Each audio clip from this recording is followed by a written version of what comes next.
digo que no, nomás no quiero que me...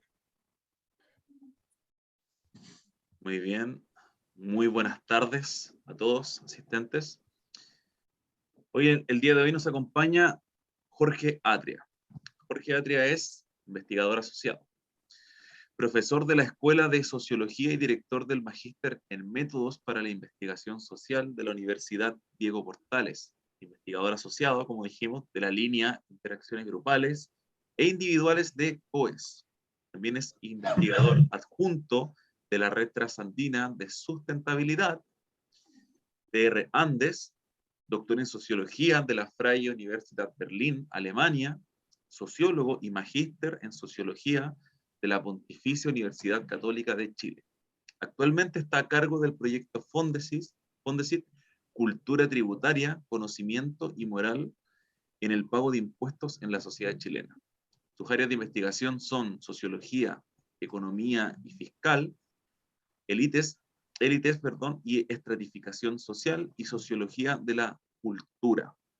Atria hace ya varios años se ocupa de temáticas de desigualdad económica desde una perspectiva sociológica y al mismo tiempo enlaza esta problemática con las cuestiones relativas a las políticas pasadas, presentes y futuras en torno a los impuestos. Editó hace poco, en conjunto con el economista Cristóbal Otero, el libro llamado Impuestos Justos, Diagnósticos y Desafíos Tributarios para un Nuevo Pacto Social.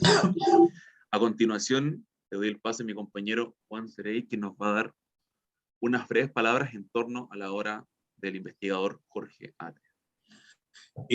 Gracias, Matías. Oye, buenas tardes a todos los presentes. Muchas gracias, Jorge, por asistir a este encuentro, donde lo que intentamos es de alguna manera conversar y divulgar el pensamiento de personas que no necesariamente se vinculan a la filosofía, lo cual supone un desafío para nosotros en cuanto filósofos, porque nos pone en una situación donde rehuimos un poco esa comodidad que nos podría dar el estar en un lugar conocido o con temáticas conocidas, o por lo menos que decimos conocer, y nos invita a ese diálogo, a ese descubrimiento de lo que está haciendo la otra persona, y que supone también esa ignorancia, hay que decirlo, tanto de lo que está haciendo como la manera en que ha logrado hacer lo que ha hecho. Por eso nuestro invitado del día de hoy lo presento con bastante cariño, una persona a la que conozco hace bastantes años, nos conocimos año 2011, me acuerdo, en Berlín, ¿ya? En el Instituto de Lenguaje, donde nos mandó el DAD, y por esas coincidencias de la vida, tuve la suerte de encontrar a muchas personas que venían de disciplinas y mundos muy distintos. Y recuerdo que ya en esa época Jorge estaba trabajando en lo que eran los temas de desigualdad en Chile. Recuerdo que estuvo vinculado, corrígeme si me voy equivocando, con un techo para Chile en esos años, que después se convirtió en techo, siempre buscando una injerencia de lo teórico y de lo investigativo de su disciplina en el ámbito de lo público. Un gesto que agradezco bastante porque en este momento sobre todo necesitamos ideas, necesitamos que esa participación de la academia se haga más patente en el ámbito político y en el ámbito práctico, y Jorge ya lo tenía claro desde el principio, de hace bastante tiempo. Entonces lo que vemos acá en su obra, ¿ya? Podemos decir, en ese trayecto investigativo que de tan corto tiempo, pero tan productivo, ha sido un compromiso con una problemática que es acuciante y que es altamente evidente en Chile y dolorosa al mismo tiempo, como es, por ejemplo, el tema de la desigualdad. Y a esto le ha dedicado bastantes textos, ¿ya? Si uno se mete, por ejemplo, en páginas como LibGen, que son las páginas que visito yo, y pone Jorge Atria, se encuentra con varios artículos de su autoría en conjunto con otras personas, lo que habla, primero, de que no se trata de un investigador que solamente hace su trabajo solo, sino que lo hace en conjunto con otras personas, lo hace en conjunto con personas de otras disciplinas, y eso da lugar a un ensanchamiento del conocimiento y al mismo tiempo a la posibilidad de que éste se ponga en práctica. Y eso es algo que hay que agradecer profundamente. Algunos textos que vale la pena revisar, por ejemplo, voy a decir el título en inglés porque a veces traduciendo a la rápida soy entero malo. Top Incomes en Chile, a Historical Perspective on Income Inequality, desde el año 1964 al 2017. Un análisis de ese tipo de análisis de largo aliento, donde demuestra con pruebas concretas y un estudio bastante acabado, cómo en Chile, cómo se ha desarrollado la desigualdad en Chile en los últimos, por lo menos, casi 50 años, ¿ya? Creo que eso es un aporte bastante importante, porque, por ejemplo, algunos estudios de desigualdad, por ejemplo, la tajada del león de López en la Universidad de Chile y otros textos, son más acotados en el margen temporal, pero aquí se privilegia una perspectiva de no sé si llamarlo relativo largo aliento, ¿ya? Inspirado sobre todo también la idea de Thomas Piketty, la idea de que se puede leer, digamos, ciertos procesos de manera larga, con una larga duración.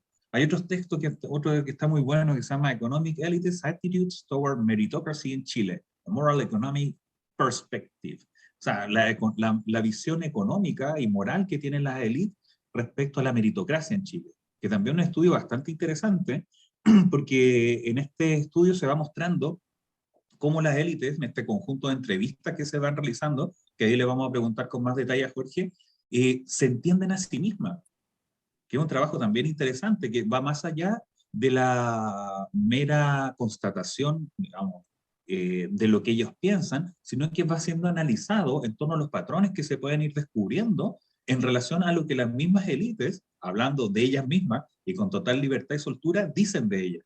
Creo que eso es un aporte también interesante. Y por último, otro texto que es muy recomendable, que se llama Legalismo y Creatividad, muy bueno el título, ¿ya? Tax Non-Compliance in the Eyes of the Economic Elite. O sea, estamos hablando de qué manera la élite, al mismo tiempo que se entiende a sí misma como parte distinta de la sociedad chilena, también aplican la creatividad, esta creatividad para, bueno, de alguna manera zafar en términos impositivos cuando tienen que declarar sus impuestos y cómo entienden ellos mismos esa práctica. Creo que esos textos, ese trabajo de campo, lo encuentro sumamente interesante. Y por último, el otro texto que también creo que conviene revisar es el que nombraba Matías al final, acerca de los impuestos justos, ¿ya? Y estas nuevas perspectivas que se abren, y justo a tiempo, ¿ya? Como diría Heidegger con ese kairos, pues el libro tiene un timing impecable, no queda offside, no llegó demasiado pronto, no llegó demasiado tarde, llegó en el momento preciso. Entonces creo que eso también hay que agradecérselo a los editores de la obra, entre los cuales está Jorge, y a los autores que trabajaron en el texto, porque estos trabajos son de largo aliento. No se arma un texto de este tipo, de esta magnitud y de esta calidad, de un día para otro, sino que tiene que ser un trabajo concordado, un trabajo concertado de bastante tiempo para lograr que las personas puedan llegar a esos resultados. Entonces, esto habla de un trabajo que se ha realizado de manera laboriosa, ¿ya? Esforzada, casi como unas hormigas trabajando en un tema, en dos temas, tres temas, sin sobrepasarse y siempre manteniéndose dentro de los límites de la temática. Y eso, evidentemente, hay que apreciarlo y agradecerlo en su medida. Así que ahora, bueno, dejo con ustedes a The Man, The Myth, The Legend, Jorge Atria, que nos va a hablar acerca de su trabajo, de su obra y de sus impresiones al respecto. Jorge, el micrófono es tuyo. Bueno, muchas gracias, Juan, muchas gracias, Matías, por esta invitación. Muchas gracias también a quienes se conectan. Esta es una invitación que para mí es un gusto, no solo por lo que mencionaba Juan, que nos conocemos hace muchos años, sino también porque en general la vida académica, si uno no le busca un espacio de discusión distinta, se convierte en una cuestión muy dirigida a ciertos productos, a ciertos caminos más habituales, y a veces da gusto poder parar un poco y hacer una reflexión sobre ciertos temas que pueden ser de interés para distintas disciplinas. Y les quiero contar un poco de manera desestructurada por qué he tenido interés en estos temas que mencionaba Juan y de alguna manera lo que a mí me gustaría seguir haciendo para adelante y por qué me parece que puede tener sentido para una mirada de ciencias sociales. Como bien dice Juan, mi interés ha estado desde el magíster en adelante concentrado en el estudio de la desigualdad. Y hoy día eso es una trivialidad, o sea, todo el mundo estudia desigualdad y eso me parece una súper buena noticia. Hay más gente que antes interesada en dinámicas de desigualdad por distintos lados, Y cuando yo comencé, al menos mi tesis magíster, me parecía que había una cuestión discursiva que era importante, porque era una época en que se hablaba menos de desigualdad y más de equidad e inequidad.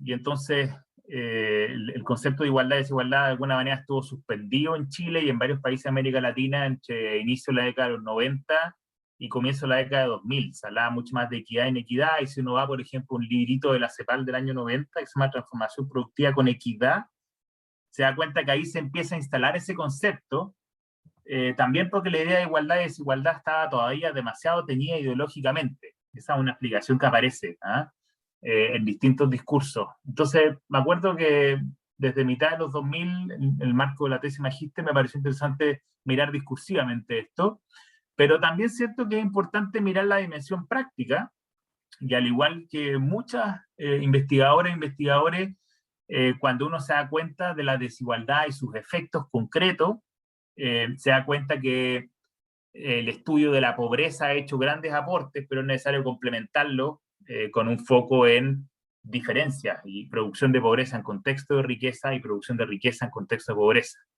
Y eso, en general, mi impresión al iniciar el doctorado es que estaba muy bien realizado en términos de educación, salud, trabajo, vivienda. O sea, existe una gran calidad de investigación empírica de ciencias sociales que pone sobre la mesa evidencia sumamente interesante para capturar las diferencias de acceso y de calidad en distintos servicios sociales y derechos sociales fundamentales. Y en el doctorado yo llegué a hacer un trabajo más concentrado en pobreza. Venía trabajando, efectivamente, como dice Juan, más en tema de campamento, extrema pobreza, vulnerabilidad y precariedad habitacional, y tenía una intención de continuar el estudio de la desigualdad poniendo atención a dinámicas de pobreza.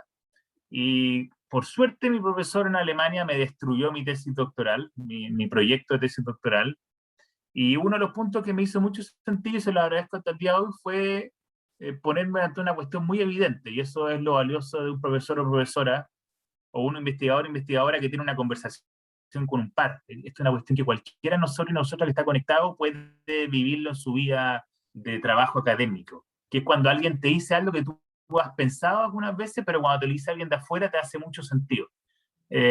Y básicamente me dijo, si te interesa tanto la desigualdad, ¿por qué no te metes un poco más con los ricos? Porque con los pobres ya hay harto trabajo de pobres.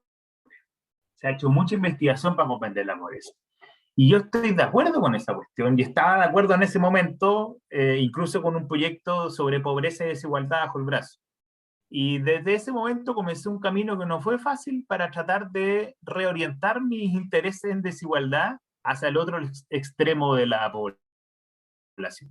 Y pasar de la extrema pobreza, que es una cuestión que me sigue impactando y me sigue pareciendo acuciante, como decía Juan, investigar las dinámicas de extrema pobreza y comprender cómo es posible que exista extrema pobreza en una sociedad como la nuestra, que todavía en ese momento existía esta leyenda, el jaguar de América Latina, después fue el Oasis, la OSD, toda esta cuestión, pero reorientarle hacia el otro lado, y es entender también las dinámicas de concentración de riqueza y creación de riqueza. Y quizás lo más interesante es que son dos caras de la misma moneda. Y entonces la pregunta es, si son dos caras de la misma moneda, ¿por qué hay tanta investigación sobre pobreza y hay un poco menos sobre riqueza? Y quizás una mera cosa es algo que ha aprendido mucho una investigadora como Katia Araujo, socióloga, y que ha hecho investigación social desde distintos ángulos, es lo que dice en uno de sus libros, en el 2009, que es tratar de acercarse con una mirada comprensiva, más que condenatoria o sancionatoria de entrada. Y es tratar de entender las dinámicas de concentración de ingresos, de riqueza, de poder económico, poder político, interacciones entre distintos tipos de poder, con una mirada comprensiva, tratar de entender el fenómeno, más que denunciarlo, juzgarlo, sancionarlo inmediatamente. Siento que la sociología puede hacer ahí una contribución. Y después de darle varias vueltas, terminé cayendo en el tema de impuestos. Y el tema de impuestos yo lo había rozado por el lado en la tesis de magíster para entender los discursos de desigualdad, y venía metiéndome cada vez más en sociología económica, que a mí me parece sumamente importante. Sociología económica es finalmente cuáles son los fundamentos sociales de la economía, los fundamentos sociales del mercado, los fundamentos sociales de la actividad económica. Y sentía que una mirada de sociología económica era necesaria para poder entender las dinámicas de creación de riqueza, reproducción de riqueza y de interacción entre poder económico y poder político. Y los impuestos fue una cuestión que cayó ante mí también por azares de la vida, lo había mencionado ligeramente en la tesis de magíster, en el caso de un impuesto específico, y fui cayendo en los impuestos, y probablemente ustedes compartirán conmigo que de entrada, así cuando uno dice de entrada impuestos, existen pocos temas más fome, más arisco, más desagradable y más irrelevante, podría decir uno, que los impuestos. De entrada, uno dice, esta cuestión es una lata, el pago de impuestos, y se le viene a la cabeza el formulario 22, la declaración del impuesto a la renta, y yo estoy de acuerdo con todo y todas ustedes. De entrada suena como una lata absoluta. Y el tema es que, sin tener una formación de abogado ni economista, que tienen 100 años cada disciplina de historia tributaria, economía tributaria y derecho tributario tienen un largo camino recorrido, me puse a estudiar en Alemania un poco sobre si es que la sociología tenía cosas, y descubrí una idea de sociología fiscal, que resulta que está en el inicio de la economía y la sociología, y tiene que ver con lo que en Alemania y en Austria, de hecho, comienza en comienzo del siglo XX, en torno a la idea de la sociología de las finanzas públicas. Y ahí varios de los investigadores seminales de sociología y economía parten de la base de que es muy difícil entender a las sociedades si uno no mira cómo se financian. Bueno, en Alemania existe una riqueza maravillosa, estudios de filosofía, sociología de la cultura, estudios culturales. Resulta que empiezo a descubrir que se vincula eso con una serie de trabajos que dicen, bueno, además de que es importante para entender a las sociedades cómo se financian, en realidad los impuestos son una continuación moderna de lo que eran las antiguas ofrendas, sacrificios a los dioses en las comunidades antiguas, en otras épocas. En realidad el impuesto es una reconversión moderna, una tecnología distinta para expresar el mismo sacrificio a un ente central. Y entonces empecé a estudiar de esta mirada de estudios culturales, de filosofía y también de sociología de las finanzas públicas, por qué los impuestos eran un elemento que tenía densidad analítica para ser investigado empíricamente. Y entonces orienté mi interés en sociología económica más hacia ese lado, y también con foco en los grupos de altos ingresos. Y después de estos años, hasta aquí llego con mi historia como de por qué me metí en ese tema, todavía me junto con amigos que me dicen, ¿por qué estás estudiando una lata tan grande como los impuestos? Y resulta que yo trato de convencer, y definitivamente no lo voy a lograr, de que detrás de los grandes temas que marcan a las sociedades contemporáneas, los impuestos tienen que ver. Cuando hablamos de concentración de ingresos y riqueza, los impuestos son una de las herramientas preferentes que pueden existir.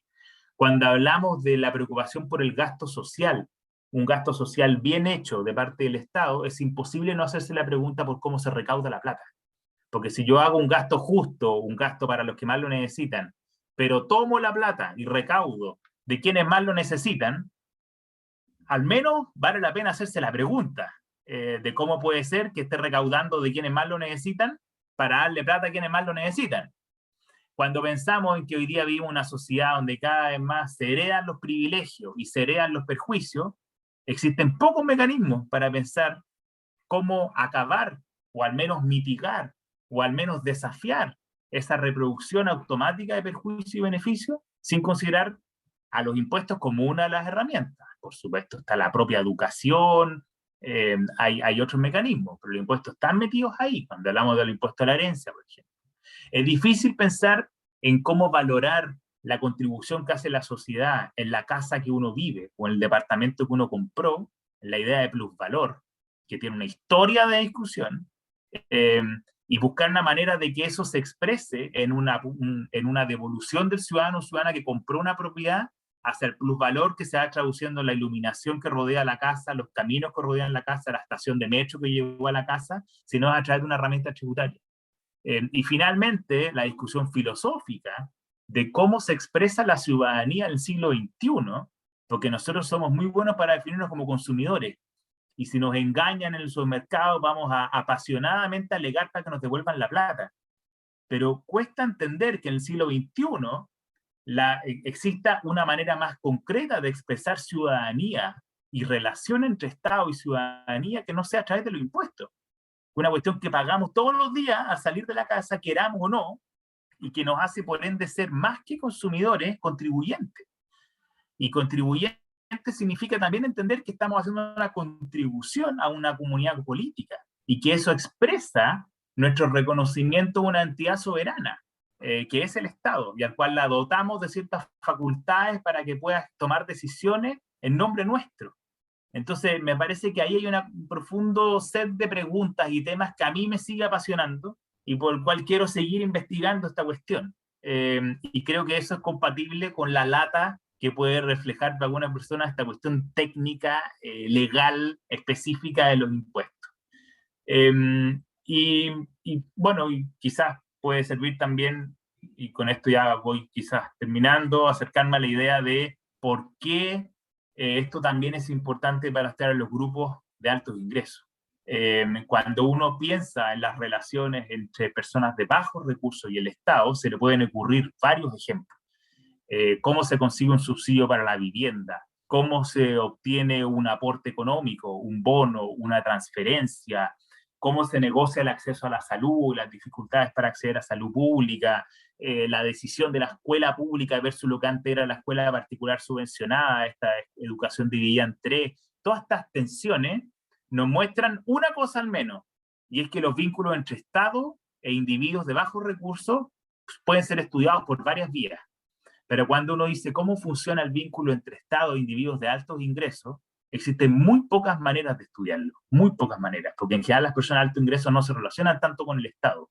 Cuesta más encontrar vínculos cotidianos. Y acá hay una literatura, especialmente antropología, la antropología fiscal, que pone atención en esto, que es el lazo fiscal. ¿Cuál es el lazo fiscal entre ciudadanía y Estado? Si uno lo especifica, el lazo fiscal entre personas de alto ingreso y Estado, los impuestos son un punto de vista privilegiado. Hay muy pocos puntos de vista empíricos para estudiar cotidianamente que permitan aproximarse a la relación entre individuo y Estado desde la perspectiva de los altos ingresos. Y en general, a mí me ha servido esto entonces como un punto de comprensión de las dinámicas de creación de riqueza y reproducción de riqueza, porque tengo un agarre. En el fondo siento que lo valioso de los impuestos es que te da un agarre concreto, porque si tú discutes de impuesto a la herencia, estás poniendo de trasfondo en qué medida aceptamos la reproducción de ingresos y de riqueza, y con ende aceptamos la reproducción de privilegios y de perjuicios, pero a partir de un tema súper concreto. Cuando hablamos de en qué medida reconocemos que el Estado puede ir dando plusvalor a través de invertir en una estación de metro, luz, pavimento, no hago esa pregunta filosófica, que es más compleja, sino que entro a través de las contribuciones. Cuando uno discute en qué medida está dispuesto a ceder libertad personal para que exista un ente centralizado de decisiones en mi nombre, estoy haciendo una pregunta densa por el Estado, pero en realidad lo estoy preguntando a través de si estoy dispuesto a pagar más impuestos o menos impuestos. Y cuando pregunto sobre los repertorios de evaluación de por qué no quiero pagar impuestos, y mi crítica al Estado por ineficiente, o porque considero que es corrupto, o porque considero que no gasta bien, no hago esa pregunta densa, sino que pregunto por qué cree usted que la gente va de bolude. Entonces me parece que es un punto de vista interesante para abordar discusiones que tienen densidad analítica, pero con agarre muy específico y concreto. Y todos y todas nosotras, si nos hacemos la pregunta como ciudadanos y ciudadanas, la verdad es que si uno hace esa pregunta va a encontrar una mirada más bien negativa del pago de impuestos. Entonces no es solo una cuestión de las personas solo de altos ingresos. Y con esto les voy como diciendo, y para ir cerrando, que me he ido abriendo a esta discusión porque he ido descubriendo que el tema de los impuestos también abre un camino de discusión para nosotros como sociedad chilena. Estamos en un momento y venimos de un par de años donde uno podría decir que hay un pacto fiscal resquebrajado. ¿Y por qué hay un pacto fiscal resquebrajado? ¿No? Yo sé que hay un pacto social en discusión, pero me interesa poner un ojo un poco más específico. Y yo creo que hay un pacto fiscal resquebrajado, porque tenemos tensiones respecto a qué rol debe tener el Estado en la organización de la economía. Y para discutir ese rol del Estado en la organización de la economía, vemos que tenemos 10 años de, por no decir más, de evidencia muy clara sobre preferencias redistributivas muy fuertes, de las más altas del mundo. O sea, Chile viene en general demandando un rol mayor del Estado para que incida de mejor manera en la desigualdad y reduzca la desigualdad a un muy alto nivel. Al mismo tiempo tenemos una evidencia agudizada por la pandemia que nos muestra la necesidad de invertir en infraestructura pública de salud, que nos mostró el retorno a las ollas comunes en el año 2020. Pleno siglo XXI, la gente que no tiene qué comer, que tiene que salir a prepararse comida a nivel comunitario porque la plata no llega. Entonces, tenemos un pacto fiscal resquebrajado, con discusiones complejas, con una necesidad de financiamiento, con preferencias por ciertos bienes y servicios sociales que no pueden ser financiados, con un tamaño de carga tributaria que es menor a otros países de ingreso medio y alto como, con los que se compara Chile. Y en ese pacto fiscal resquebrajado, los impuestos tienen un rol también. Y significa discutir no solo impuestos como más plata, sino también en qué medida es posible obtener más justicia tributaria, existiendo una demanda por desigualdades, en qué medida también es posible lograr más justicia tributaria, que quienes tienen más paguen proporcionalmente más que quienes tienen menos, que los impuestos no solo tengan una función de recaudación, sino que también de redistribución. Y en suma, extendiendo la pregunta, en qué medida como ciudadanos, no solo de altos ingresos, sentimos que si se logra una cierta justicia tributaria, estaríamos dispuestos también a pagar, a contribuir más tributariamente para realmente financiar políticas de bienestar expandidas, que es aquello que anhelamos cuando hablamos de un estado de bienestar que supere las barreras de la dignidad. Y yo me encuentro en este momento en eso, tratando de aportar con distintas investigaciones en esta dirección, entender el problema de la creación de riqueza como un problema de las élites, pero también entender que la cultura tributaria de los chilenos y chilenas, del mismo modo como ha evocado la discusión sobre los retiros previsionales, también tiene mucho de individualismo, de rascarse con las propias uñas, y esto nos abre la pregunta de cómo podemos financiar bienestar, avanzar hacia el desarrollo, reducir la desigualdad, cambiando también nuestra propia disposición a pagar impuestos y a contribuir a un ente central, que también tiene muchos desafíos de transparencia, de gasto, de eficiencia, de todo eso, y esa discusión es la que hay que tener para tratar de avanzar desde ambos lados, desde este lazo fiscal que requiere un Estado que rinda mejor cuenta, pero también de una ciudadanía que esté más comprometida y de un grupo de altos ingresos que estén dispuestos a pagar más impuestos porque eso les conviene a ellos mismos y a la sociedad chilena en general.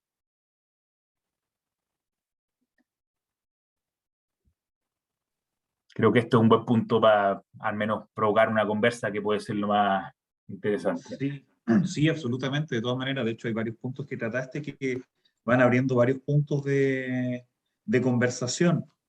Matías, ¿te gustaría hacer algún comentario, alguna pregunta, o alguno de los presentes le gustaría decir algo? Para no ser yo necesariamente el que hable al principio. Muchas gracias, Juan. Bien, yo tengo una pregunta y comentario.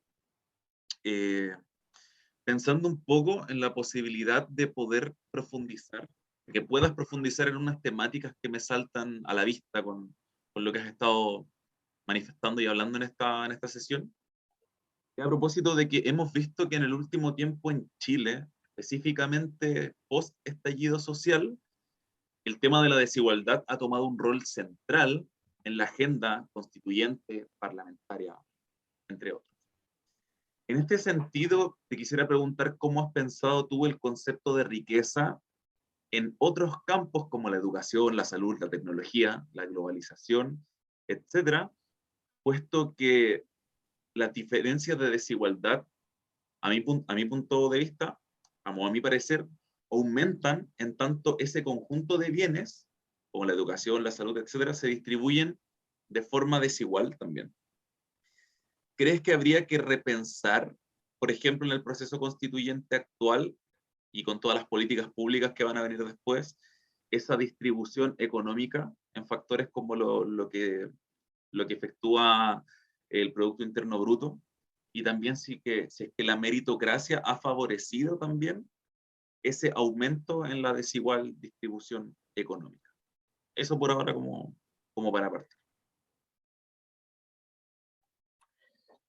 Gracias, Matías. La segunda parte me queda clarísima. La primera parte, mi única duda es si te refieres a, en el fondo, el tipo de cómo funciona el presupuesto actual en esos temas, ¿no? Y Claro. si es que eso es lo que habría que cambiar también. Sí, sí, sí, sí. Mm.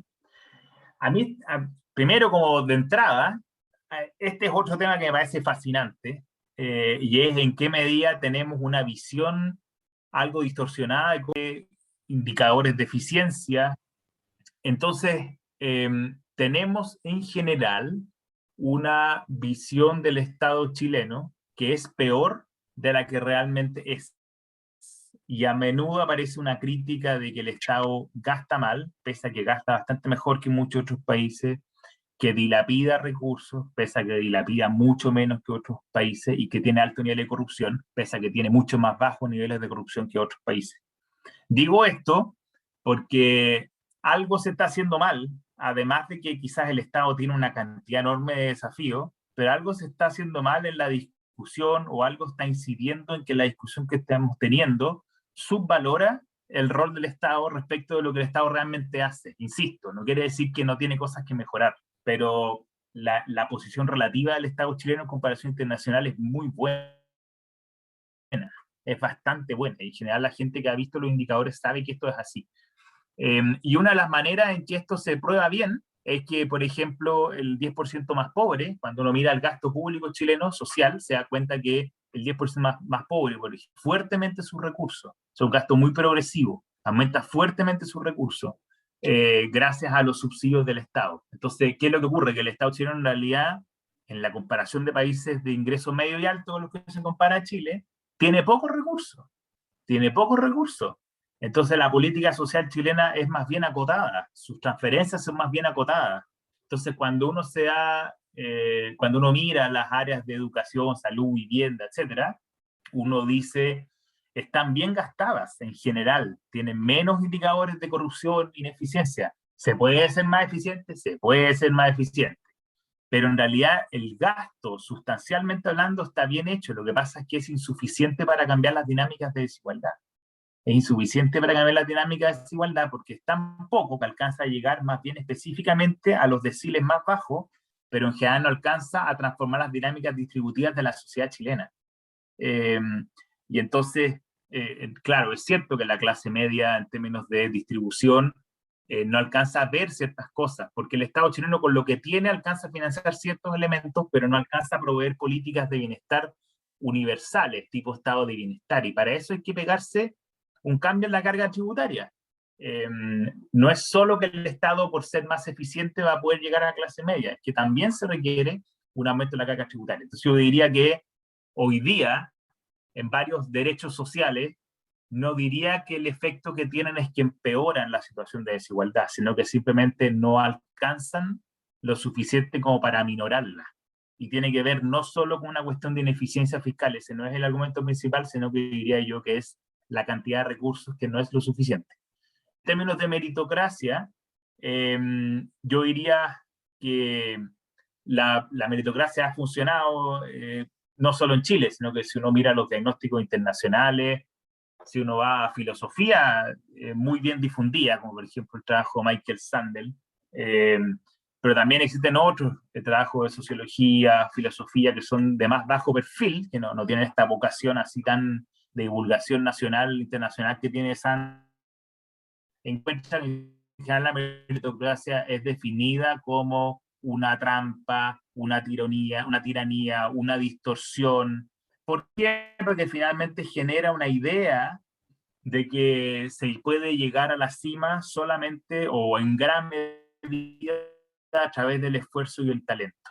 Esa es la definición que usa Michael Young, el 59. El mérito, el predominio del mérito está basado en esfuerzo y talento, y entonces una meritocracia es una sociedad ordenada a través del principio del mérito principalmente, y en realidad uno observa las últimas 3 décadas que coinciden con el aumento de la desigualdad a nivel mundial.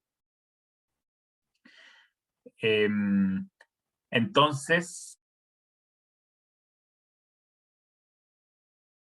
del mérito y esta confianza en personas a surgir, en realidad contrasta con aumento de la reproducción de las desigualdades inicio del siglo XX, en que las personas de más ingresos heredan a las nuevas generaciones esos altos ingresos y las personas de bajos ingresos heredan esa situación a las nuevas generaciones. Y entonces la meritocracia yo creo que sí, es una manera de sostener en ideas un modelo de sociedad que tiende a darle más expectativas al logro individual, pero que en realidad no es capaz de reconocer que los factores adscriptivos de origen socioeconómico, de entorno cultural y social, siguen teniendo mucha influencia y determinan en mucha medida si uno puede acceder a posiciones superiores o persiste en posiciones inferiores. Y Chile es un excelente ejemplo, muy bien documentado, publicado en varios de las mejores revistas del mundo, para mostrar que ese tránsito es evidente y que las personas de alto ingreso llegan al 1% superior y ocupan cargos de prestigio, y las personas pobres tienen muchas más dificultades para llegar a esa posición. Chuta, qué descarnado análisis. Acá hay una pregunta de Christopher. Christopher, ¿cómo estás? Buenas tardes. Voy a leerla.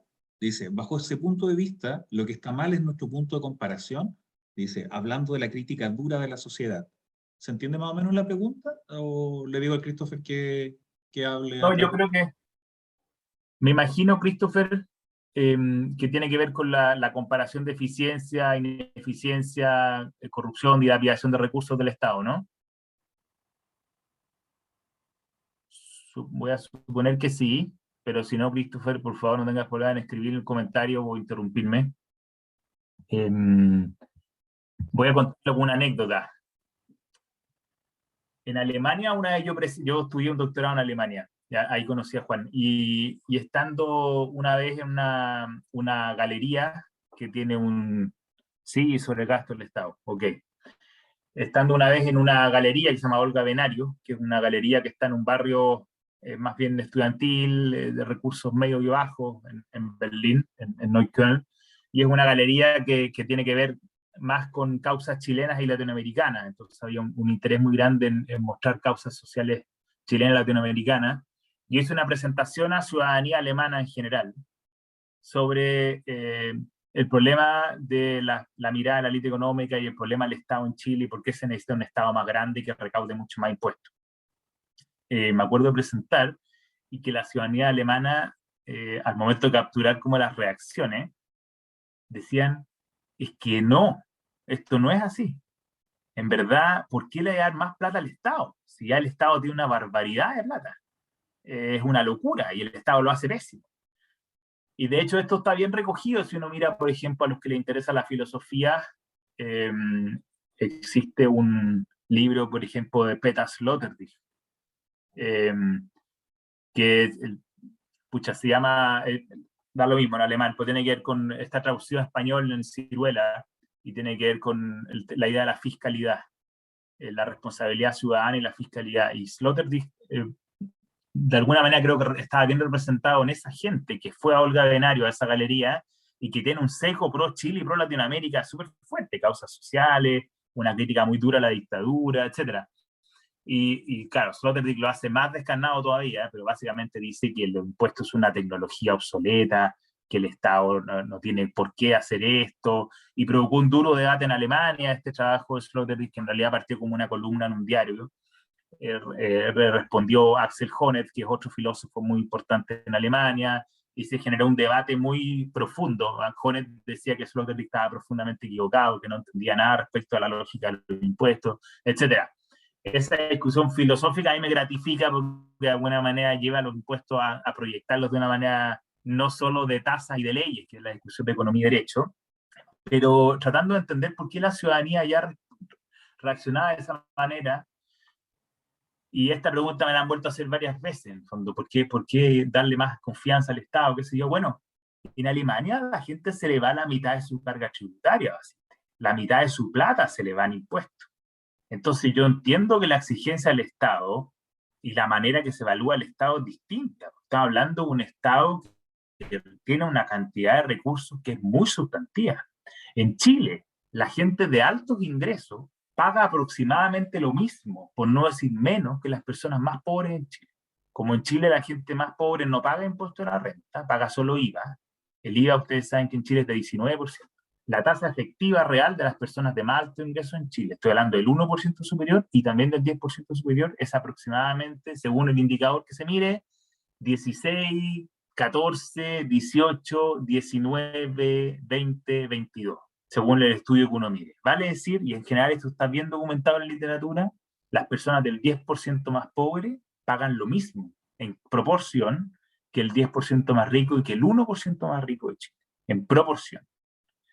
Y entonces las tasas efectivas en Chile son bastante bajas. A nadie se le va más, en ningún caso, más allá de un cuarto de su ingreso en impuestos. Estoy pensando especialmente en el grupo de más alto ingreso. Entonces, cuando alguien en Alemania se le va el 50% de su ingreso, incluso pagando y recibiendo salarios que no son tan altos en la posición relativa a Alemania, tiene una visión crítica del Estado, yo lo entiendo, porque hay una mirada sobre un Estado que ya tiene bastantes recursos. Un Estado que recaude aún más es distinto. En el caso de Chile, está también bien documentado que el Estado chileno, en su comparación con los estados de ese nivel de ingresos, recibe poco. Y entonces, lo que puede hacer el Estado es mucho menos. Entonces, esta es una discusión que tiene que estar contextualizada a la realidad económica de cada país. Y cuando uno mira la realidad económica del país, yo creo que efectivamente, no sé si nuestro punto de comparación, para ir directo a la respuesta de Christopher, está equivocado, pero creo que se difunde muy poco en Chile cómo se hace. Y esto devuelve la crítica al Estado habitualmente. ¿Cuál es esa crítica? Es que, bueno, si el Estado lo hace bien, si no lo hace tan mal al menos, comunica pésimo. Comunica pésimo, no dice bien lo que hace. Y yo creo que esa es una crítica válida, que hay que tratar de tomarla. Pero también me hago la pregunta como investigador, de en qué medida tenemos una ciudadanía que está dispuesta a informarse.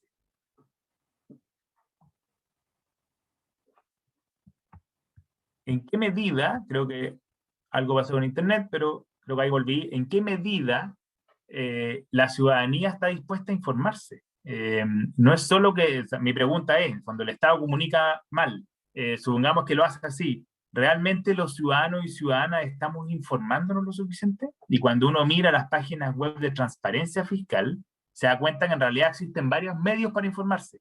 Y que existen buenas cosas, cómo se usaron mis impuestos, gobierno transparente, presupuesto abierto, y existen varias maneras de mostrar cómo el Estado lo hace. Y mi impresión entonces es que también hay un doble juego acá. Por un lado, necesitamos una ciudadanía que cuando se empodera como consumidora, alega hasta el final, para que le devuelvan el último peso. Toda la teoría política de los impuestos dice que a medida que los impuestos aumentan, la ciudadanía se va haciendo también más exigente como contribuyente y le pide más rendición de cuentas al Estado. Yo creo que a nosotros nos falta también como ciudadanos y ciudadanas hacer ese esfuerzo de pedir. Por otro lado, el Estado puede hacer mucho mejor, tanto para gastar más eficiente, como también para mostrar que no lo hace tan mal. Y en ese doble desafío creo que estamos en un momento importante en un contexto de reforma tributaria y convención constitucional. Christopher, ¿te queda clara la respuesta? O sea, obviamente si quieres hablar a través del micrófono no hay problema, así que dale nomás, por si quieren, alguien quiere seguir el tema o profundizar en la pregunta. Una pregunta muy cortita, Jorge, cuando te preguntaron esto en Alemania, ¿diste una respuesta parecida a la de ahora? ¿O qué fue lo que le respondiste en ese caso? ¿Tenías la película más igual de clara como ahora o fue más tentativa quizás la respuesta? No, no, no la tenía igual de clara, pero creo que me ayudó mucho a entender el problema. Y es que el rol del Estado no puede ser discutido sin el contexto concreto donde está. También hay un tema de historicidad distinta, cómo se forma el Estado en América Latina, cómo se forma en Europa, hace la diferencia. En qué medida el proyecto de formación del Estado y la ampliación de derechos sociales, si vamos ya a fines del siglo XIX, comienzo del siglo XX, cuáles fueron los determinantes, en qué medida hubo una presión de las clases bajas y las clases medias, y eso fue haciendo un proyecto más representativo de Estado, o tuvo que ver con legados coloniales, con una reconversión de ciertas élites, minorías de poder que mantuvieron cierta influencia desproporcionada. Entonces creo que el proyecto de formación del Estado de América Latina, siendo Chile, es distinto que en Europa, la manera en que se han logrado ciertas reformas sociales es distinta, pero en los hechos puros y duros de carga tributaria, cantidad de plata que existe, nivel de recaudación, etcétera, también hay que entender que es una cuestión de contexto en contexto. Entonces yo creo que lo entendí bastante cuando escuché a la gente común y corriente, que tiene una mirada más crítica, y creo que también hay que entenderlo bien para Chile. No se trata simplemente de decir, ah, ya, lo está haciendo bien el Estado, o no lo hace tan mal, entonces paguemos más plata. No es solo eso, sino que tiene que ir con la mirada del ciudadano empoderado, que entiende que los impuestos son uno de los contenidos más importantes para dotar de sentido a la noción de ciudadanía. Cuando uno mira 50 años para atrás, la idea de ciudadanía estaba dada también por otras cosas. La conscripción militar, por ejemplo, está bien estudiada. La importancia de la conscripción militar. El voto obligatorio. Pero en Chile no tenemos conscripción militar, servicio militar en el fondo, ahora es una cuestión voluntaria, no es voto obligatorio. Entonces, ¿cuáles son los lazos con el Estado que realmente se reproducen día a día? Yo esto le pregunto a mis estudiantes también, quizás aquí entre los que están participando hay otras ideas, pero ¿cuáles son? El semáforo, respetar el semáforo. Ya, está bien, estamos respetando leyes, pero nuestra noción de ciudadanía es más bien pobre. Participación cívica, actividades ciudadanas, participación en protestas. Esas son cuestiones ciudadanas.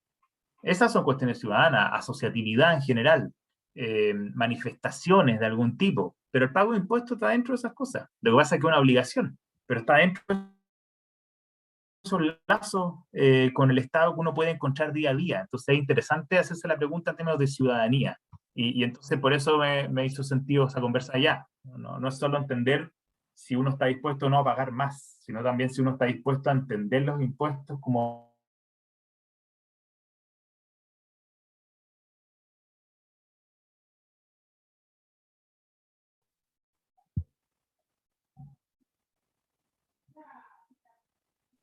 Justo te caíste al final de la parte, cuando dijiste si uno está dispuesto a entender los impuestos, ¿cómo? Y yo estaba así, ¿qué va a decir? ¿Cómo Si terminaste uno la está frase?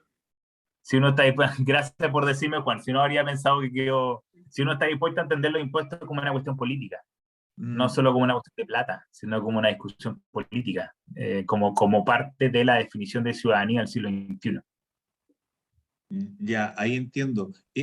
Matías, ¿quieres preguntar algo o le doy yo? Sí, bueno, está súper interesante la conversación y como curiosidad me salta a la vista otra duda, que es respecto, bueno, corrígeme Juan si estoy equivocado, que según Hegel, pensar es justamente pensar la diferencia, ¿cierto, Juan?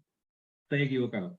No, Por sí, ende, por ende me hace ruido cuando hablamos, por ejemplo, del concepto de una élite a secas, así como hegelianamente hablando como un universal vacío.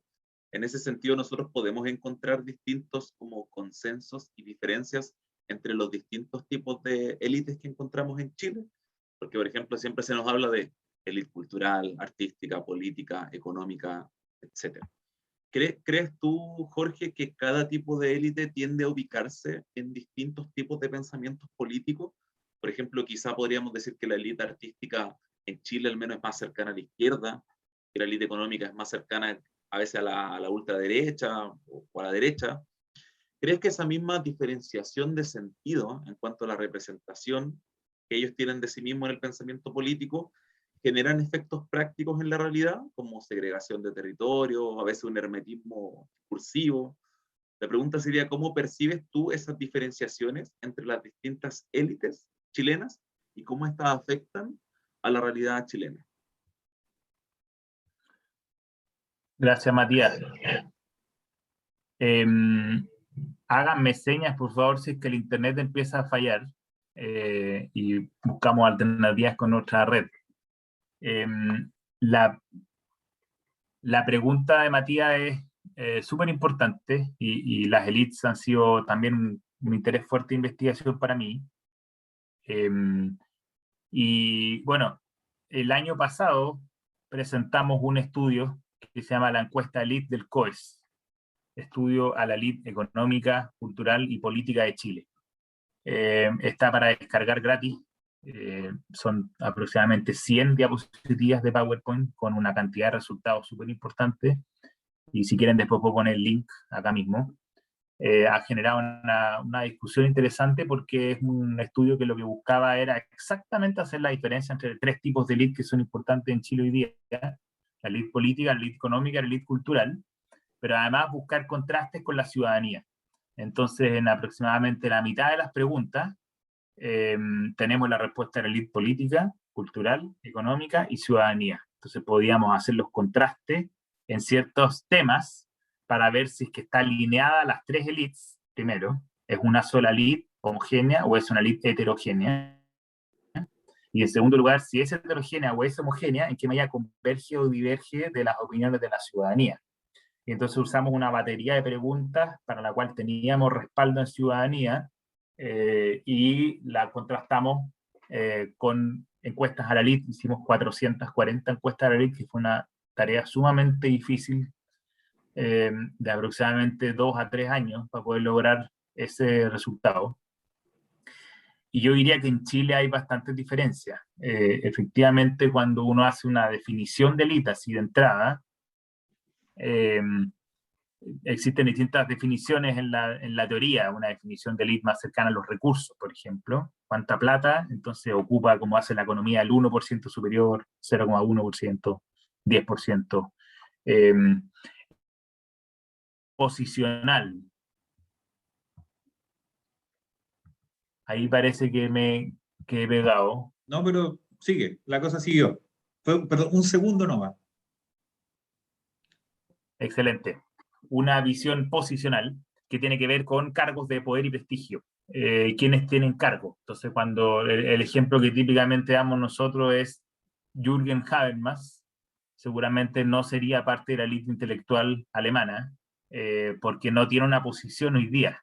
Entonces, existe una categoría reputacional que tiene que ver con reputaciones históricas, ahí seguramente estaría Habermas. Existe una posicional, que es quienes tienen posición de poder político, económico, cultural, intelectual, etc. Y existe una de recursos. Esos son 3 tipos de aproximaciones. Entonces, si uno toma la aproximación posicional, quienes ocupan posiciones de poder en el ámbito económico, político y cultural, encuentra que en realidad existen diferencias importantes en Chile. Y lo que más nos llamó la atención de ese estudio, y lo pueden chequear ustedes mismos, es que en general la elite cultural aparece muy cerca de las posiciones de la ciudadanía en ciertos temas económicos, de posicionamiento ideológico y de transformaciones institucionales para reducir la desigualdad. En general aparece muy cercana a la elite cultural, y la elite política aparece combinada. ¿Y por qué aparece combinada? Porque la elite política en general representa sensibilidades de todos los colores.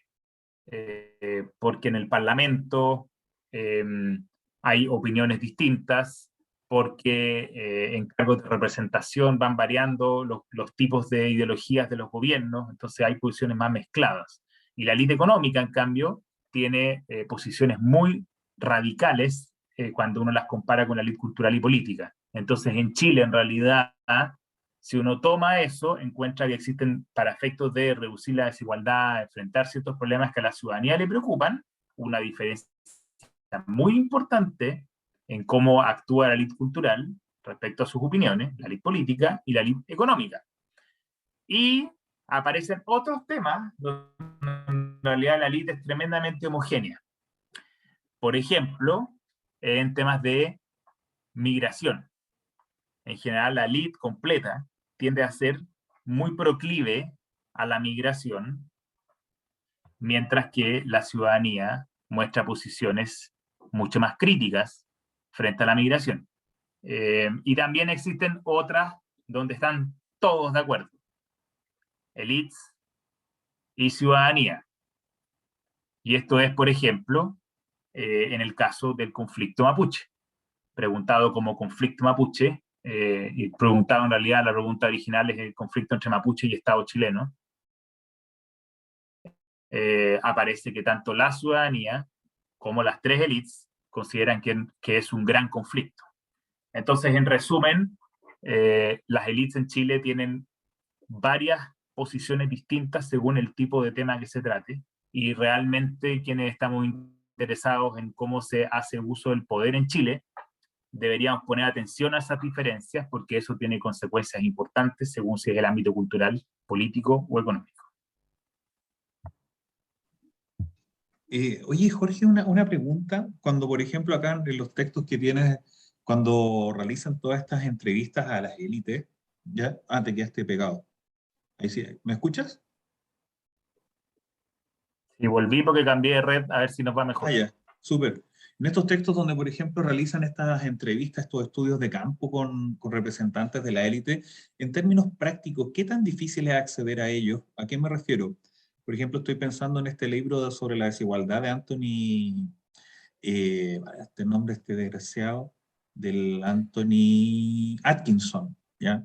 Cuando habla, una cosa que a mí me abrió harto los ojos, que decía, bueno, en realidad la élite, como tú decías al principio de la conversación, cuesta encontrarlo, porque claro, están desvinculados de alguna manera del tejido social, pero también en términos prácticos cuesta encontrarlo. De hecho, él decía, bueno, en realidad muchas de las encuestas que tienen algunos países no alcanzan a dar con ellos para medir su nivel de ingreso, de riqueza, porque los tipos sencillamente no responden las encuestas. Entonces son inaccesibles en términos prácticos, en términos fácticos, el tipo no está ni al lado con que venga el representante del censo a preguntar cuánto gana o rellenar el papelito ni nada. Entonces, mi pregunta ahí es práctica. ¿Qué tan difícil fue ese acceso a esos personajes? Porque, si mal no recuerdo, fue un trabajo con personas de distintos lugares de Chile. Entonces, ¿nos podrías explicar un poquito el detalle de ese trabajo de campo que lo encontré muy interesante? Porque significaba tomar contacto con personas de distintos lugares que no necesariamente te tenían que conocer o compartir quizás algún vínculo contigo, lo cual hacía que, creo yo, mucho más difícil el acceso. ¿Cómo funcionó eso? ¿Cómo opera eso en la práctica? ¿Cómo subsanaron ese problema? Paréntesis, el libro de Atkinson es What Can Be Done. Exacto. Sí, sí.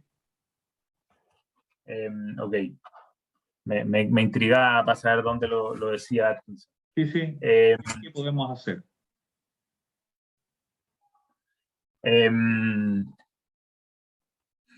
en general, hay un problema de acceso con las élites.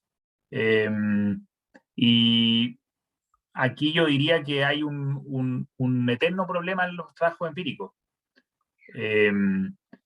¿Cuál es el punto? El punto es que en general existe una indisposición de la gente de alto ingreso, mayor indisposición a responder que las personas de bajos ingresos.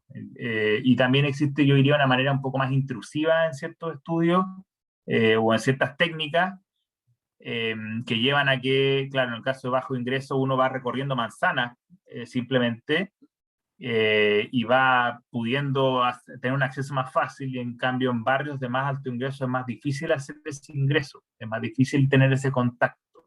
Entonces ocurre lo que dice Atkinson y mucha gente, que a menudo cuesta encontrar a la gente, y entonces las encuestas no representan bien a las élites.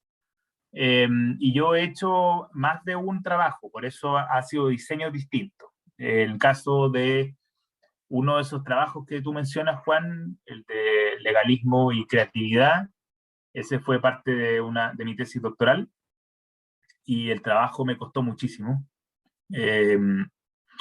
Ahí uno puede hacer una discusión metodológica, pero básicamente hay que dedicarse a tiempo completo. Y hoy día, no sé, yo creo que las entrevistas en profundidad comparten con la etnografía el tema de cómo irse vinculando con distintos grupos con los cuales se desea trabajar a través de participación en actividades, participación en congresos, donde uno va conociendo. Hay un excelente trabajo, por ejemplo, una investigadora, un libro de Brooke Harrington, que se llama Capital Without Borders, Capital sin fronteras, y lo que hace ella finalmente es que para poder estudiar la gente que hace planificaciones tributarias agresivas de evasión, elusión y paraísos fiscales, finalmente ella decidió estudiar para ser consejera tributaria. Estudió aquello que quería investigar y se dedicó por años. Viajó por el mundo, se especializó para poder hacer una etnografía de esto. Y publicó un libro espectacular. Hay otros estudios de Leeds donde lo han escrito, por ejemplo, Seamus Khan escribe el libro Privilege, que es uno de los grandes libros sobre la revolución del privilegio de la sociedad contemporánea. Fue alumno de un colegio, del colegio que estudia, y después volvió como profesor al colegio que estudia. Entonces, evidentemente, el trabajo que puede hacer tiene una profundidad y una textura muy particular. Las entrevistas no tienen ese nivel de involucramiento con la etnografía, pero implican ir generando contactos con personas que podrían eventualmente conducir a miembros de la élite. Y en mi caso yo hice eso, trabajé duramente para poder lograr acceso, amigo de amigo de amigo, contacto, contacto, contacto, y un trabajo que tiene que ser bien constante. Y yo diría que también aquí había un problema adicional, y es que hay otros trabajos de élite que han trabajado con temas que pueden ser más interesantes para alguien de élite. Por ejemplo, hay un súper trabajo sobre religión, y élite, cómo se crea sentido en las sociedades contemporáneas, y élite, cultura y élite, pero cuando uno invita a alguien de alto ingreso a hablar sobre impuestos, y uno es sociólogo, en general la visión no es muy positiva. Entonces yo recibí bastante miradas negativas, diría yo, de gente que decía, ¿para qué voy a hablar de impuestos contigo? Me acuerdo de una persona incluso que llegué con contacto, me decía, ¿por qué vamos a hacer filosofía tributaria? ¿Ah? Como diciendo, ¿qué es esto? ¿Ah? Entonces yo diría que fue súper difícil por eso, porque la gente me decía o me daba a entender que no ganaba absolutamente nada, no era un tema interesante, sino que se sentía como observada. Y esa es una cuestión que a mí se me hizo más difícil. Y lo otro entonces, la respuesta concreta fue esa. Contacto, contacto, contacto, amigo de amigo de amigo, ir entrando a ciertas instancias que son seminarios, actividades donde uno se puede ir haciendo vínculos. También la carta del profesor de la universidad invitando a participar de la investigación, hizo una serie de técnicas para poder lograrlo. Y lo otro que cuando uno hace este tipo de trabajo, en el caso tributario, claro, alguien podía decir, bueno, ¿cómo observar evasión y elusión, por ejemplo? A mí me interesaba el tema del cumplimiento tributario, es parte de uno de esos artículos. Y el tema es que uno no observa eso. Cuando uno mira la literatura, por ejemplo, de delitos de cuello blanco, lo que hay son trabajos, por ejemplo, de entrevistas en la cárcel, como ese tipo de cosas, Yeah. pero la evasión y la elusión no se observa, ni etnográficamente ni con entrevistas. Entonces, parte de mi propuesta fue triangular información. Y para triangular uno no solamente usa prensa, sino que también en mi caso yo entrevisté a abogados y contadores que hacen planificación tributaria con la LIT. Y eso me parecía que era una muy buena manera, porque al final uno puede triangular lo que la LIT dice, que no siempre es lo que hace, con abogados y contadores que hacen también trabajo de ayudar a convertir lo que la gente quiere. Y eso permite diferenciar entre distintas actitudes dentro de la LIT. También uno descubre que hay muchas personas LIT que no tienen ninguna intención de evadir y eludir, y en realidad hay ciertas disposiciones particulares. Y eso solo se consigue triangulando información, descubriendo que también los abogados y los contadores dicen hay distintas disposiciones, que los estudios de abogados y las empresas de contadores también están diferenciadas por perfiles, hay unas más agresivas que otras. Entonces existen una serie de técnicas y de perfiles que responden a las orientaciones y las intencionalidades distintas de las personas. Y para eso las entrevistas son una cuestión clave. Y después, para el trabajo de meritocracia, que yo creo que es el que tú mencionas que fue en distintas partes de Chile, sí. Quisimos salir a mirar élites económicas en otras ciudades también. Y es súper difícil, de nuevo, el mismo problema, y yo diría que ahí lo que ocurrió fue que hicimos más contacto con organizaciones, con, por ejemplo, clínicas, empresas grandes en cada ciudad, y uno puede ir teniendo un acercamiento posicional a gerentes, directores de empresa, etc. Entonces, es un trabajo siempre largo, es un trabajo siempre complejo, por eso se trabaja con muestras más chicas, con otro grupo de la sociedad en general se usan muestras más grandes, 70 casos, 100 casos, 200 casos, 300 casos, pero en el caso de elites en general son grupos más chicos. Y también, y con esto termino, la economía ha usado técnicas también creativas, y yo diría que Atkinson, Piketty, Saez, Zuckman, Chancel, Landé y todo el equipo de franceses que ha estado detrás del tema de top incomes, lo que han hecho es decir, con la encuesta esto no va a funcionar, dejemos a los cualitativos que están haciendo esfuerzos por etnografías y entrevistas, ¿Y qué podemos ofrecer nosotros? Una cuestión que demuestra creatividad científica, a la cual estamos llamados filósofos, sociólogos y cualquier disciplina. Vamos a mirar los registros del Estado. Y miraron los registros administrativos que nadie mira, que son esta lata de los impuestos, y resulta que 200 años de registros administrativos en Francia, Suecia y en otros países de Europa les han permitido hacer los mejores estudios de dinámicas del capitalismo y concentración de desigualdad, ya no con datos de 30 años como son las encuestas de hogares, sino que con 200 años de registros administrativos sobre el pago de impuestos. Y esa es una mirada entonces de cómo con creatividad se puede llegar a aportar información sumamente importante que hoy día es el estándar para estudiar desigualdad en el mundo. Oye, Jorge, una pregunta respecto a los textos, por ejemplo, de los que estamos hablando, los que ha escrito con otras personas. ¿Cuáles han sido las críticas más recurrentes que han recibido al respecto? Porque claro, seguramente están las felicitaciones, pero también están los críticos, el grupo. ¿Cuáles son las críticas que has tenido que recibir? Mi impresión, a ver, voy a hablar de la encuesta de Leeds. La encuesta de Leeds, que hicimos un lanzamiento, diría yo, con una cierta repercusión, que invitamos medios de comunicación, no sé, hemos tenido presentaciones en varias instituciones. Más bien había interés hay críticas, bueno, siempre que uno estudia Leeds, por ejemplo, hay una crítica de que esto es ideológico y sesgado, de que hay un interés por desmontar y por criticar, pero cuando en realidad uno estudia pobreza, nadie está criticando. En el fondo, esto vuelve a la pregunta que le decía al inicio, cuando uno mira los dos extremos de la población, pareciera que en un grupo se puede estudiar todo, y en el otro grupo como que no se debería estudiar. Y en realidad, si uno trata de mantener una mirada comprensiva, creo yo que tiene sentido hacerlo. Y el objetivo mío ha sido siempre tener esa mirada comprensiva de entender las dinámicas de pobreza y dinámicas de riqueza como parte de un problema poblacional de la sociedad completa.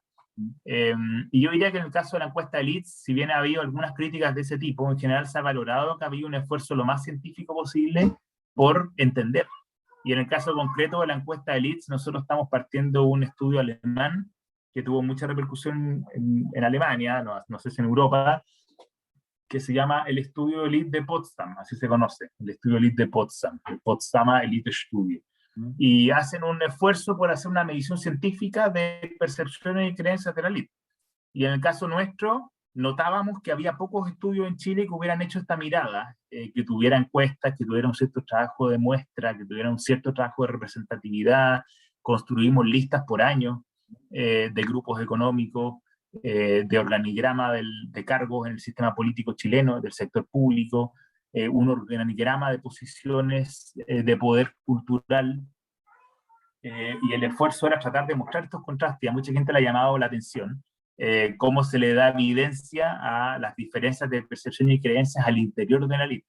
Entonces yo diría, críticas ha habido, y van a seguir habiendo, pero también cuando uno trata de mostrar de que hay una intención comprensiva de poner evidencia y discusión, nos ha pasado que hay bastantes grupos interesados en aprender incluso más, y que nos han pedido charlas aparte. Por ejemplo, si uno mira, no sé, está el registro en YouTube del CEP, el Centro de Estudios Públicos, que nos invitó a presentar. Y también ha habido otras organizaciones que nos han invitado a presentar para discutir los datos, y también yo creo que hay ciertos grupos de la elite que están tratando de entender cómo poder acercarse a la realidad actual, que es más compleja, y lo empiezan a entender como una necesidad. Yo creo que de nuevo el esfuerzo comprensivo ayuda a entender que existen diversas personas dentro de la elite, diversos grupos dentro de la elite, y que también es importante reconocer eso para mirar cuál es su disposición a buscar cambios, a favorecer cambios, a discutir, etcétera. Oye, no sé si alguien más quiere hacer alguna pregunta para no acaparar las preguntas yo o los comentarios. Sí, yo tengo una pregunta que está justamente, o sea, es más que nada si es que puedes profundizar justamente para los espectadores, que hay una entrevista en Tele 13 Radio, Atria, donde mencionas que los países son en general más ricos que hace 20 o 30 años, pero que la riqueza privada ha aumentado, creo que esto lo decía en relación a los paraísos fiscales, mientras que el patrimonio público se ha dramáticamente contraído. ¿Podrías profundizar un poco sobre esa premisa que mencionaste en Tele 13 Radio? Esto es parte del World Inequality Report, el informe de la desigualdad mundial que hace este grupo de economistas franceses que hablábamos antes. Y la discusión que ellos dicen en ese reporte mundial de desigualdad, que ahora ya hay una nueva versión, es que en realidad si uno mira de manera agregada a nivel mundial, ocurre que la riqueza ha aumentado. Los países son más ricos que antes, pero en realidad, cuando uno mira cómo se distribuye esa riqueza, en realidad se da cuenta que es la riqueza privada la que ha aumentado. Eh, y la riqueza pública ha ido a la baja. ¿Y cómo, en qué se traduce esto finalmente? Que los estados en realidad tienen menos disposición de recursos, especialmente pensando aquí en los estados europeos, diría yo, los estados ricos. ¿Por qué? Porque cuando uno dice los estados latinoamericanos o del sur global en general, no es que hayan aumentado su riqueza en el siglo XX y que la estén perdiendo. Es el caso de los países de estados de bienestar de Europa, de Estados Unidos a media incluso. Pero Estados Unidos, Europa, lo que han tenido es una suerte de U invertida, ¿cierto? En términos de desigualdad. Y eso ha estado asociado en buena medida que los estados han ido perdiendo recursos en los últimos 30 años, han ido bajando. En América Latina y Chile esto no es así, no es una U invertida. En general, varios países como Chile y otros han ido aumentando de a poquito sus recursos o los han mantenido estables. En el caso de Chile ha ido aumentando un poquito en los últimos 30 años, pero nunca ha sido pronunciado. Entonces, no es que los estados latinoamericanos, Chile, estén haciéndose cada vez más pobres. Esa es una dinámica más bien de países de ingreso alto. El punto es que hay un incremento de la desigualdad a nivel mundial. Y eso tiene dos caras. En el caso del norte global, tiene más que ver con un empobrecimiento de los estados, de la riqueza pública, en paralelo al aumento de la riqueza privada. Y en el caso de los países del sur global, tiene que ver con una persistencia de la desigualdad, que quiere decir una persistencia de alta concentración de ingresos y riqueza y una persistencia de dinámicas de pobreza y extrema pobreza. Entonces, en términos comunes, ambas situaciones ponen en alerta que la desigualdad es un tema extremadamente preocupante a nivel mundial y que esta concentración, como muestra Oxfam, habrán visto los informes de Oxfam, se va reflejando cada vez más en que en un avión, hace 10 años, eran, no sé, digamos, un crucero gigante donde cabían todas las personas ricas que tenían el equivalente al 50% de los más pobres. Después era un avión gigante. Después un medio de transporte más chico. En el fondo estamos en un nivel en que 300, 400 personas tienen la misma riqueza que el 50% más pobre del mundo. Entonces, en general, esa discusión está mostrando que, ya sea vía persistencia o vía aumento de desigualdad y pérdida de recursos de la riqueza pública, la desigualdad es un tema grave. Y los estados no están teniendo la capacidad de contener esa desigualdad, no están teniendo la capacidad de enfrentar esa desigualdad. Y como dice un economista político alemán, Wolfgang Streeck, el punto es que en realidad los estados están teniendo como principales acreedores y sujetos de interés a las grandes empresas multinacionales y en realidad no a la ciudadanía. O sea, la ciudadanía no es el principal acreedor de los estados, sino que son las grandes empresas. Y eso hace muy difícil imaginar cambios.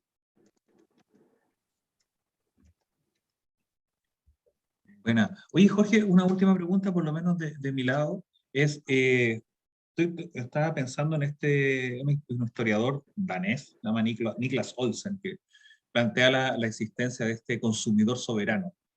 ¿Qué hace Olsen? Empieza a contar, por así decirlo, la historia del neoliberalismo a nivel mundial, digamos. Se centra bastante en el desarrollo de la Escuela de Chicago, con sus distintas facetas de distintos momentos. Y en el fondo da con una figura, con un concepto, que sería como, digamos, el neoliberalismo estadounidense de la Escuela de Chicago, para ser más específico, va configurando un nuevo sujeto, que sería este consumidor, y que justamente en él recaería la soberanía. Se convierte de pronto en un soberano casi de manera paralela al Estado. ¿Por qué razón? Porque claro, la idea justamente es delimitar los ámbitos de injerencia, de acción del Estado, o limitarlos tanto como sea posible, que sería la variante libertaria, maximalista creo yo, nunca hacerlo desaparecer del todo, pero sí por lo menos que el Estado funcione en las cuestiones que tenga que funcionar, ¿vale? Mi pregunta es, cuando en un momento nos contabas que los ciudadanos, en la medida que se sienten más vinculados, digamos, al Estado, en la medida que pagan más impuestos o que su carga impositiva es mayor, y sienten que tienen que supervisar al Estado, que vigilarlo, ¿de qué manera se podría evitar, creo yo, una pregunta que la tengo aquí nomás, que este ciudadano se sienta que en el fondo lo que está haciendo es un intercambio comercial con el Estado en lugar de una relación, digamos, como lo decías al principio, que esté basada en la justicia, no sé, en la solidaridad o en esta concreción, digamos, de este lazo social, los unos con los otros, en esta relación con el Estado. ¿Cómo crees tú que se podría evitar quizá ese deslizamiento hacia otra nueva forma, digamos, de consumo o de consumidor que podría aparecer?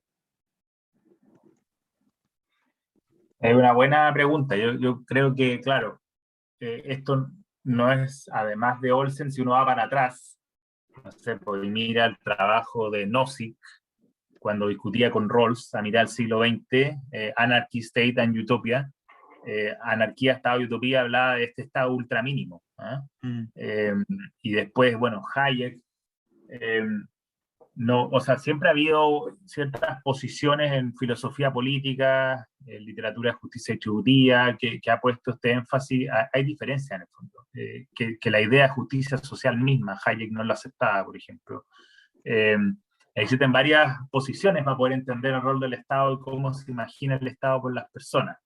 Yo diría que, claro, en los países de ingreso medio alto, especialmente los europeos, norteamericanos en alguna medida, pero más en Europa, ha habido un cambio en la figura del Estado post Segunda Guerra Mundial, inicio de estados de bienestar más anchos, esta suerte de capitalismo de Estado o capitalismo democrático que funcionaba sobre la base de un gran acuerdo, con tasas de impuestos altas, había una idea de ciudadanía que era más fuerte, y entonces es muy fácil constatar que ha habido un cambio, donde no solo los estados tienen menos plata, se han empobrecido, no logran responder a la demanda, sino que aumenta la desigualdad, y la idea de consumidor en cambio está muy fuerte. Y yo creo que en Chile, en América Latina, algunos países de América Latina, no es lo mismo Argentina, Uruguay, Brasil que Chile, por ejemplo, Panamá, qué sé yo, hay diferencias. No tenemos esa idea de Estado, nunca tuvimos esa idea de Estado. Hubo algo así como un proyecto desarrollista, un estado de compromiso, que aún así ha sido objetado por la literatura, entre los años 35, 40 y 73, entre los 53 y 70, según el trabajo que uno use de referencia, pero no hemos tenido, para decirlo en simple, una decepción tan brutal. Porque tampoco el Estado nunca, el tipo de Estado nunca ha logrado tener un tema de legitimidad y de cobertura y de política social tan amplio. Entonces esa transformación no ha sido tan decepcionante como en otros países. Pero sí creo que evidentemente la idea del consumidor hoy día es muy fuerte, es más fuerte que varias décadas atrás, y entonces hay un desafío, porque uno se da cuenta que el ciudadano o ciudadana está mucho más indispuesto a aceptar varias cosas que pasan a llevar su rol de consumidor, pero no tiene la misma conciencia de aquellas cosas que tienen que ver con su rol de ciudadano contribuyente. A mí siempre me ha llamado la atención que la noción de contribuyente no se usa acá, no se usa. En cambio, si uno mira el mundo anglosajón, la idea de taxpayer muy a menudo se usa como, taxpayer significa contribuyente en inglés, se usa muy a menudo casi como sinónimo de ciudadano. Nosotros contribuyentes, nosotros ciudadanos, nosotros taxpayers. Entonces, creo que ahí, claro, se ha ido haciendo más evidente la importancia del consumidor, y efectivamente el consumidor está en una constante transacción. Y yo creo que eso ocurre, que la figura contribuyente no tiene no tenemos ciudadanos tan empoderados. Y creo que hay un desafío por delante. En el fondo es lo que el sociólogo francés Pierre Rosanvallon dice, estamos volviendo o usando una idea de los impuestos que en realidad es más propia del siglo XVIII, siglo XVII, que es la idea del impuesto intercambio. Es el impuesto como un precio. Básicamente yo pago por algo para que me den de vuelta otra cosa. Entonces, Y si nosotros le preguntamos a los chilenos, de hecho una encuesta de cultura tributaria que yo tengo, que tengo publicado unos datos que salieron hace poquito en una revista chilena, aparece que los chilenos en realidad no creen que se debería gastar la plata en servicios públicos, sino que en realidad creen que cada uno debería pagar por los servicios públicos que usa. No hay una idea de pagar impuestos para una red de reciprocidad generalizada, que en realidad es el fundamento de los estados de bienestar, sino que es simplemente paga por lo que usas. Y esa es una noción de impuesto del siglo XVIII, siglo XIX, el impuesto de intercambio, y se parece mucho a una idea de consumidor que firma un contrato para adquirir un bien o servicio. Entonces sí, yo creo que es una cuestión preocupante y creo que parte del desafío que se juega Chile hacia adelante para pensar una ampliación de los derechos sociales y una reducción de la desigualdad hacia el desarrollo es transformar esa visión y entender, y esto implica un cambio de ideas, una discusión cívica más fuerte, una vinculación con ciudadanos más diversa, pensar en qué medidas somos corresponsables del financiamiento de una red de reciprocidad. No es solo una pega que le podemos dar a las élites, es algo que también tenemos que cambiar un poco el chip, también relacionado con una visión neoliberal de las últimas décadas, cambiar ese chip y entender qué estamos dispuestos a poner nosotros como ciudadanos para financiar esos anhelos, para pensar esos anhelos, para discutir esos anhelos. Y creo que estas son preguntas anchas que deberían ocupar a la filosofía y a las ciencias sociales en los próximos años para poder entender mejor la realidad chilena. Oye, gracias. Chuta, me había puesto en silencio. Gracias por la respuesta. Matías, ¿quiere hacer una última pregunta? Y vamos cerrando. ¿Sí? Ah, mira, pero hay una pregunta a la Lucy ahí. Ah, vale. Nuestra querida Lucio Porto. A ver, nos dice Lucy, Jorge, ¿podrías extenderte más sobre el concepto de consumidor? ¿Se diferencia o no del ciudadano? No sé si quieres responder esa pregunta al tiro o te hago yo la pregunta y responde las dos. ¿Cómo te acomoda más? Eso, hagamos eso mejor. Ya, Juntemos. super. Y la pregunta que tengo yo es, bajo tu experiencia, en ese contexto que mencionas del camino al desarrollo, ¿crees que un poco mencionando lo que decías al principio, esto de que Chile no tiene las condiciones para llevar a cabo políticas públicas de la misma manera que muchos países europeos, ¿crees que hay un peligro en esta suerte de importación de modelos, sistemas, conceptos, interpretaciones o categorías de otros países que a veces efectuamos acá en Chile sin estudiar a cabalidad de forma rigurosa su origen, su contexto histórico, su tradición social, etcétera? Por ejemplo, el pensar que, como se dice popularmente, el sistema de educación de Finlandia o el estado de bienestar, las políticas públicas suecas, canadienses, etcétera, podrían funcionar en Chile.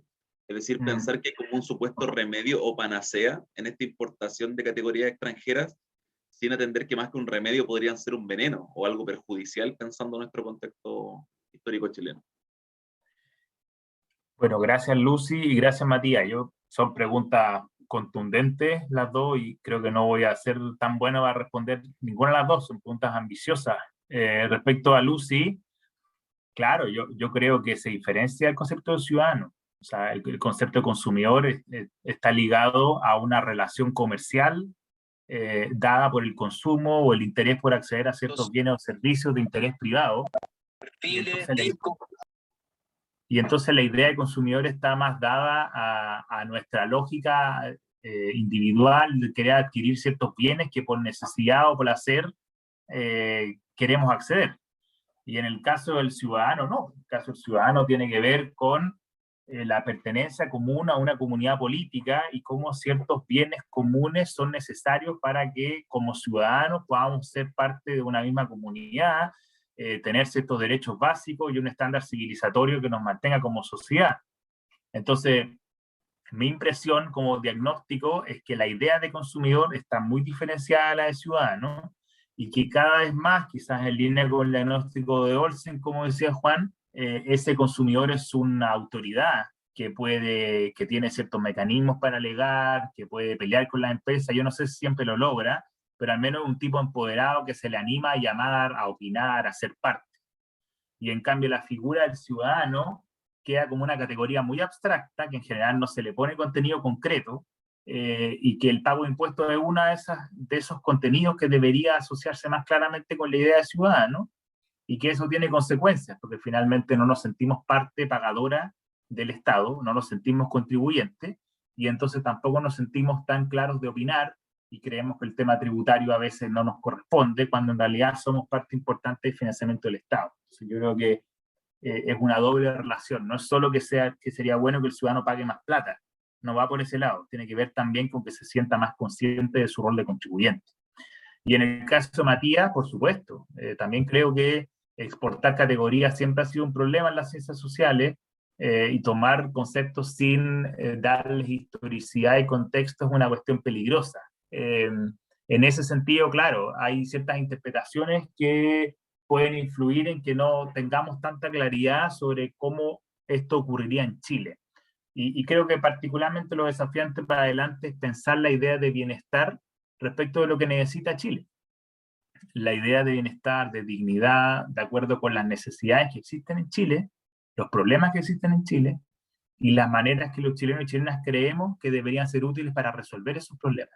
Y en ese sentido, claro, yo creo que hay ciertas categorías que por la historia de los países han cuajado distinto en Chile. La idea de meritocracia tiene ciertas diferencias, el rol del Estado y su formación ha sido distinto, y tenemos que poner atención a esas diferencias para que la historia que contemos y el análisis que hagamos tenga sentido para los chilenos y chilenas. De otra manera va a ser una cuestión extemporánea o con poco arraigo, y para legitimar cambios importantes en el Estado, en el funcionamiento de la ciudadanía, esto tiene que hacerle sentido a distintos grupos de chilenos y chilenos. Por ende, un desafío que tenemos analíticamente, pero también en términos de cómo se moviliza la ciudadanía desde ciertas ideas que le hagan sentido a mí. Oye, gracias Jorge por la respuesta y bueno, voy a ir cerrando ya esta sesión agradeciendo a nuestro invitado, Jorge, de verdad te agradezco tu presencia el día de hoy después de harto tiempo que no habíamos podido concretar esta instancia, ¿ya? Recuerdo cuando te invitamos a Villa Alemana, bueno, a Peña Blanca el año 2019 y todo se derrumbó debido a que, bueno, pasó lo del estallido social y todo se hizo mucho más complejo.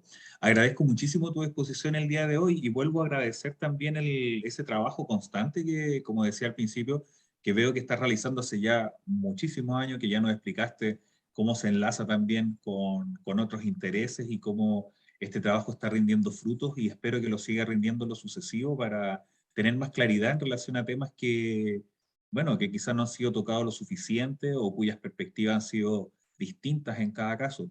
Así que de verdad agradezco a todos los invitados, a todos los que participaron el día de hoy, y te agradezco especialmente, Jorge, de nuevo tu presencia. Sé que estás bastante ocupado, seguramente ahora hay que ir a ver a la familia, ir a ver a los niños que estaban en fiesta. Así que muchas gracias y nos vemos en otra oportunidad. Y de verdad, muchas gracias por estar con nosotros. Gracias por la información que nos has enviado y lo que nos has podido compartir. Muchas gracias a ustedes por la invitación. Cuídense mucho. Ya. Chao. Nos vemos. Hasta luego, Chao, Tairo. chao. Nos vemos. Gracias.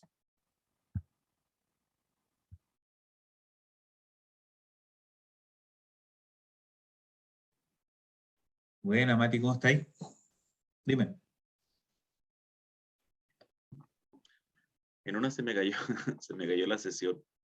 Y no sé si sigue grabando, pero parece que te deja a ti. ¡Sigue grabando! Ah, Sí, sí, sí, sigue grabando. no, Pero a o mí sea, no me da la opción de dejar de grabar. A ti sí. a ver, yo tengo, cuando uno termina la transmisión, ahí, a ver,